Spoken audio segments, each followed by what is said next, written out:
че Ангел Каралийчев е живял 45 години с куршум в тялото си.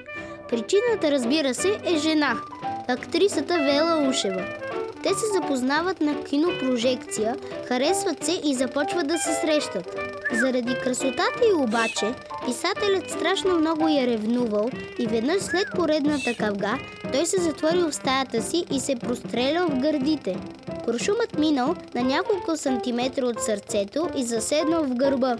Докато бил в болницата, Вела редовно го посещавала и из София тръгнали слухове, че двамата били сгодени. Женят се през 1931 година, а Ангел Каралийчев до края на живота си отказва да се оперира, за да махне куршума от тялото си.